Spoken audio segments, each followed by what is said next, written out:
We are live.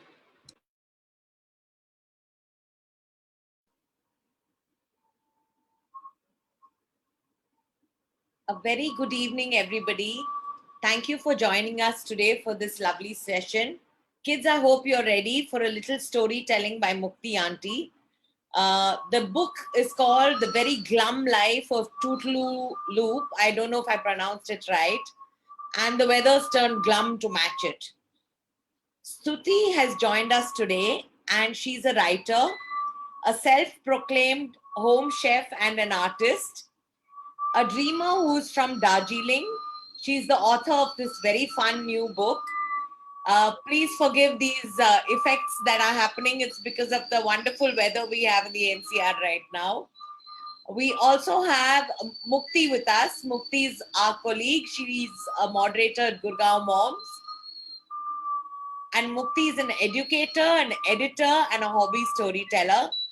She quit her corporate career when her son was born and since then has been happily immersed in the world of words and fantasies. Over to you, Mukti. Thank you, Upasna. Hello, everyone. Welcome to our awesome session with our amazing author, Stuti. Hi, Stuti. Welcome back to Gurgaon Moms. We are so glad to have you with us today. Thank you so much for having me. And I'm so glad I'm back. It's always a lot of fun. Thank you. So we are very, very excited to introduce to all of our audience this amazing new book from Stuti, The Very Glum Life of Toop. That's quite a mouthful, wouldn't you all agree? So, Stuti, we all would like to know from you that how did you come up with this entertaining and very, very memorable name of your main character as well as the others? Let me break a secret. There are names like Boju, there's even a Susu. So, they are all very unique, Stuti. How did you manage to do that? So I think what I started doing, and this is something that I read a while back, right? I don't know if it's true, but I heard that J.K. Rowling, as inspiration for her characters, names, used to go to graveyards and note down the names that she saw on the graves, right? And ever since, I've started keeping a diary of, well, not graveyard names, but names I hear around me, right? Especially nicknames, because I'm really fascinated by the warmth and I think the lyricism in them, right? So I have a small notebook where I put down the names, and usually it's a play on what I have on those pages. So similarly, I think the other day I was telling, I realized that Upasna had sent me, some text she'd sent me, but I think it got a little garbled.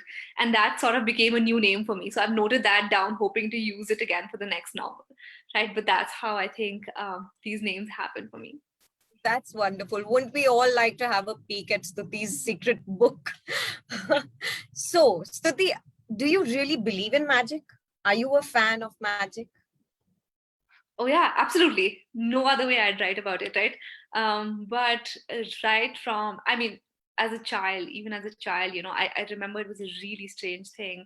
But every time I had this really normal ping pong ball, right? And it was just like shiny and it had glitter. And I remember, weaving this massive tale about how it used to give me money, right? So every time I'd get money from my parents, or if I could nick any amount of change from the drawer, the family drawer, I'd say, oh my God, the magic ball used to give it to me.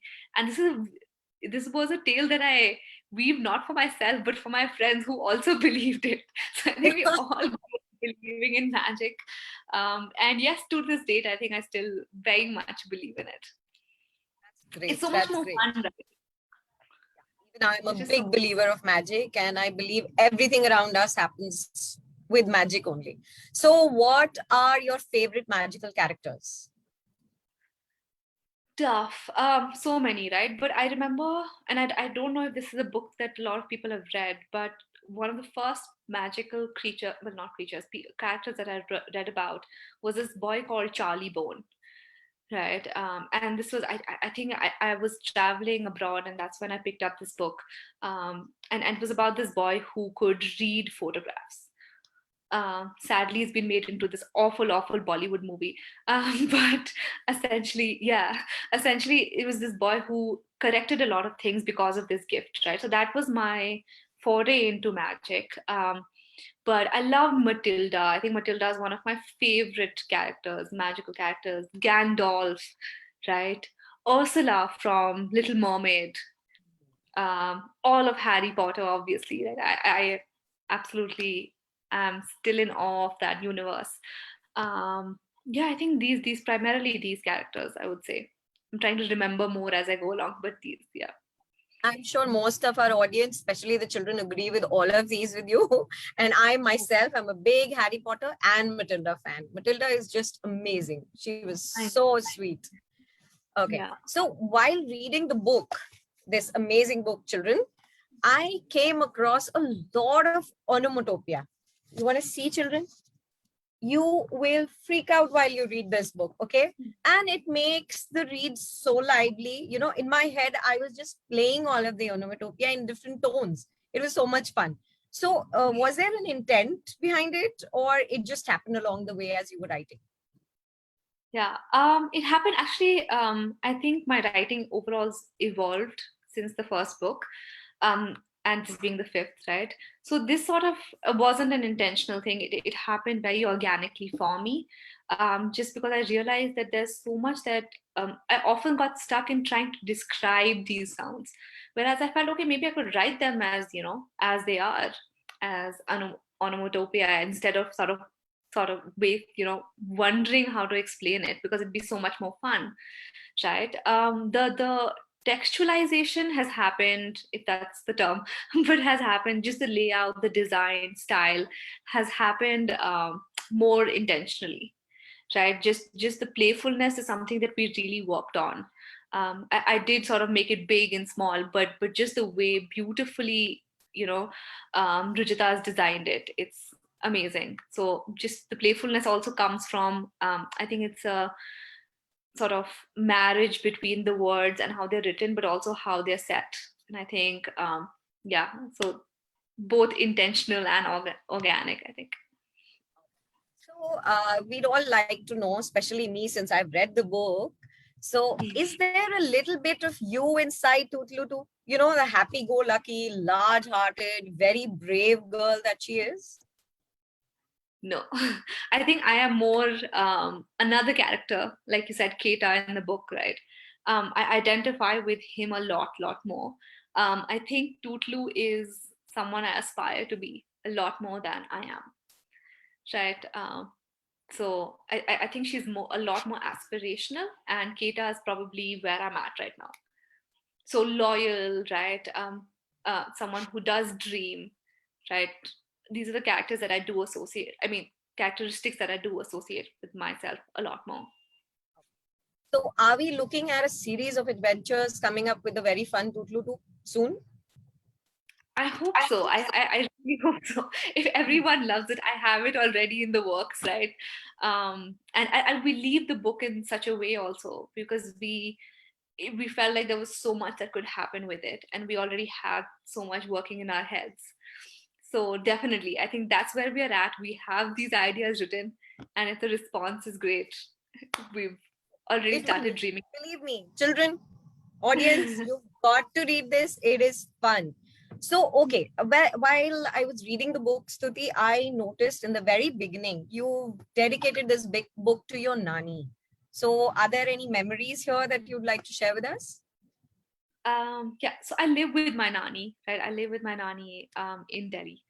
Um, and I think so much about this book is about family, right? It's about finding yourself um, along with your family, right?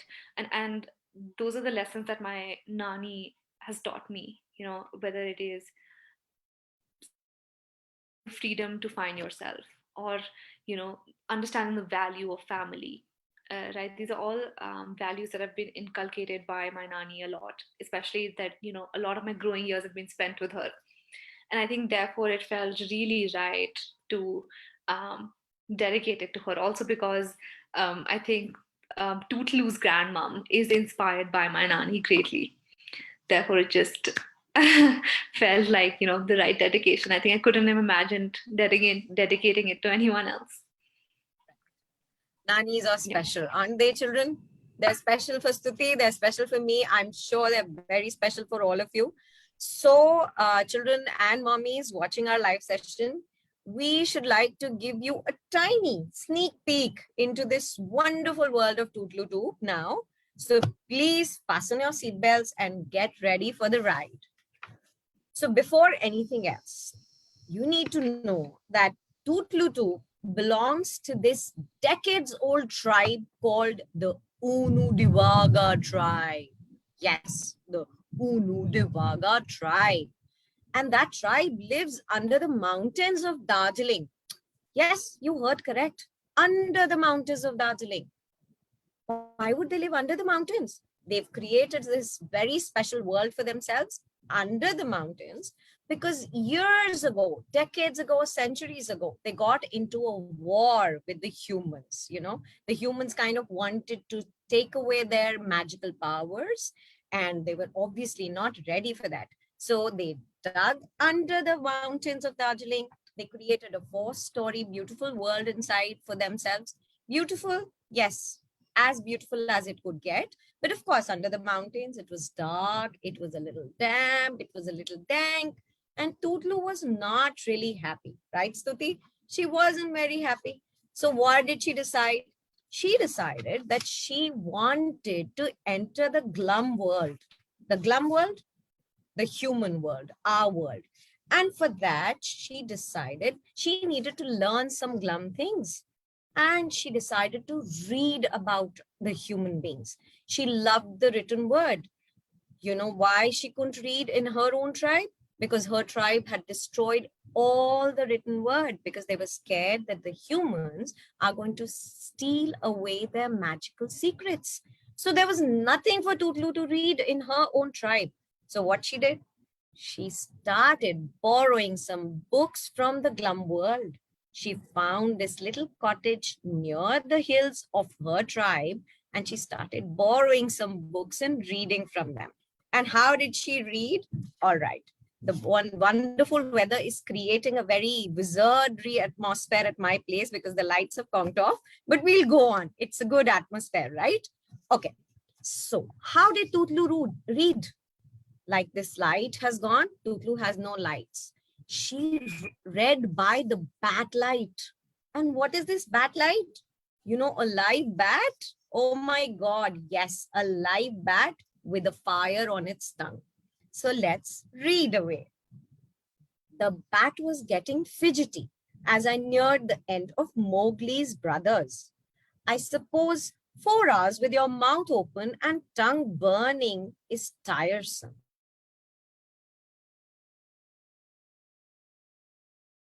This book soon. This collection of Rudyard Kipling with the rest of the lot the next day, and I had to finish. I cleared the canopy of leaves above me and searched the skies for lost eagles or a gloomy cloud before turning back to the bat. 2 rats. Now come on, I said, holding its face. 1 right now, the bat squeaked, closing his mouth on the fire. You silly bat, I don't have enough fire powder to keep lighting you. 2 rats if you let me finish. The bat reluctantly opened his mouth. I pinched the last remains of the Crackleworth crackling fire powder. Very similar to the magic pops we humans eat. You put it on your tongue, it goes crackle, crackle. And snapped it twice above its tongue. A fluorescent light flickered onto the page. I hung the bat on the branch right above my head and went back to the book. I was turning the page to Cars Hunting when something hid the moon and cut off all light, except for the quivering one coming from the bat. I quickly shut the book and crept above the canopy of the leaves to see if it was the rain-filled cloud I had been dreading. But it was not. There were no clouds. It's a good thing I'm dark and small. It makes for perfect camouflage at night. And my long curly hair, which carries bits of everywhere I have been, can be mistaken for a dusty bush, even in daylight. I only had to make sure to keep my mouth tightly shut and my eyes squinted. My eyes and teeth are mighty big and sparkly, so they can blow my cover from very far away. Whatever was blocking the moon was now growing in size, bigger and bigger. I should have run away from the unknown monstrosity, but the thought of my whole of a home and the endless hours of potion making with my mum made me stay there. The leaves rustled as something kept closer and closer. With my eyes almost shut, I could make out a little but a gigantic shadow descending on my tree. I crawled down quickly and put out the bat. "Me rats, missy," it yelped. "Shh, you're going to get us killed." The leaves were rustling a lot more furiously now. I will not get myself killed, thank you very much. Me rats now, please." "Fine, you dimwit," I whispered as I scrounged around the hole for the rats I had stored. "They're not here." They weren't. I swear, I couldn't find the rats. "Tootoolu, Tootoolu, Ami Bato can ball and land you in any soup." "Shh, I'm looking for them, aren't I? Can you please pipe down?" And the bat kept singing, and the bat kept singing, and Tootlu was in fine soup. So what happened after that? Suddenly, the bat goes plop into the river aside. What had happened? Whatever had did that now turned to me as I attempted to get away as quietly as possible. I sure hope it knows how to swim the waters. I heard Grandma's high-pitched laugh. My grandma had arrived. "Grandma!" I shouted with relief, opening my eyes wide. It was only Grandma and Susu. Remember, I told you there's a character called Susu in the book. Oh my God, this is hilarious. Okay, so I don't want to tell you too much about the book, but you know what? Grandma is here to help Tootlu to come forward with her dream of joining the Glum world, of joining the human world, of getting all the experiences that she wants to. So I'm not going to read any more now because then the secret of the book will be out. You all need to get the book, and I'm going to get back to Stuti with a couple of more very fun questions. So Stuti, you mentioned during your last outing with us at Gurgaon Moms that writing became a part of your life as an escape to a boring job, right? By the way, there is so much of interaction happening from our audience. I need to tell you about this. Reeti and Myra. Hi, Reeti and Myra. We are very glad to have you with us. And Akansha and Anil, Shilpi, we are so glad to have all of you here. And yes, Stuti, this is so much fun. We have so much audience looking at you, hearing your book. Okay, so as escaping to a boring job we were talking about, so does life feel like a vacation at the moment for you? Because, you know, doing what you love to do should be, you know, there's this song we keep hearing nowadays. Yeah, it should be, right? I think I'm getting there. Just because, you know, you juggle with a full, I mean, the sort of bubble of a full-time, what a full-time job would provide. I think I'm still sort of finding my feet in this sort of world of books. So yet to make it a vacation, but I'm getting there. I think I'm very close to it. A few That's more great. books and I'll get there. Yes, and we'll wait for all of the books. Okay, and we have a member of our audience, Preeti Gangwani. She says that I am going to take this back to my classroom. This book, oh my God, this is amazing. Stuti, this book goes into a classroom for all the children. That's amazing. Thank you, Preeti. Thank you so much. We would love to hear back from your young audience what they think about the book. Right, Stuti? Absolutely. Would love to hear back from you guys. All right. All the Okay. kids. Yeah. Yeah. So for these kids only, Stuti, any advice for the budding young ones who aspire to be authors like you someday? I think just one thing primarily that I read long time back, which Roald Dahl said, I think, which was read, right? Just read anything and everything that you can get your hands on.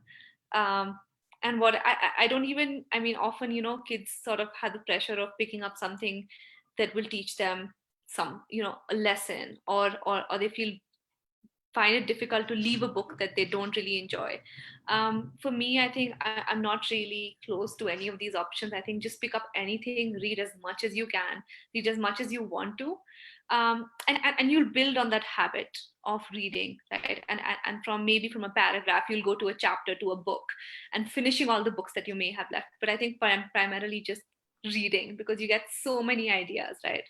And you pick up so much character in your own sort of self.